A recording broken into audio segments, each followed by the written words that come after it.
Nagumpisa na ngayong araw ang paglilitis sa kasong graft o katiwalian laban sa dating kalihim ng Department of Health na si Francisco Duque III at dating Undersecretary ng Department of Budget and Management na si Christopher Lau.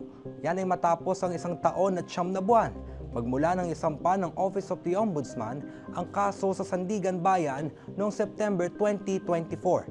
Ayon sa Ombudsman, maanumalya umano ang fund transfer mula sa DOH papunta sa procurement service ng DBM na nagkakahalaga ng mahigit sa 41 bilyong piso noong kasagsagan ng COVID-19 pandemic.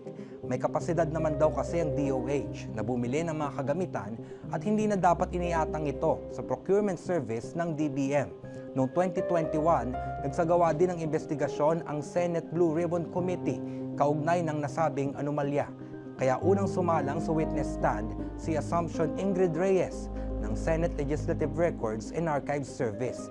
Sinabi ni Reyes na nasa tanggapan nila ang mga resulta ng investigasyon at transcript ng Senate Blue Ribbon Committee mula 2021 hanggang 2022. Pero sinabi niya na wala siyang personal na kaalaman sa mga alegasyon ng Office of the Ombudsman laban kay Duque. Dinala din ng mga taga-usig o prosecutor ang mga box na naglalaman ng 127 folders ng mga dokumento kabilang ang transcript na galing sa tanggapan ni Reyes.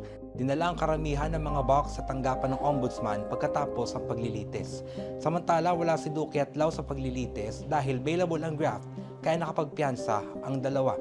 Magpapatuloy ang paglilitis sa June 22 kung saan inaasahan tumestigo ang auditor mula sa Commission on Audit. At yan ang pinakuling kaganapan mula sa Sandigan Bayan. Ako si John Eric Mendoza, nag-uulat para sa Inquirer.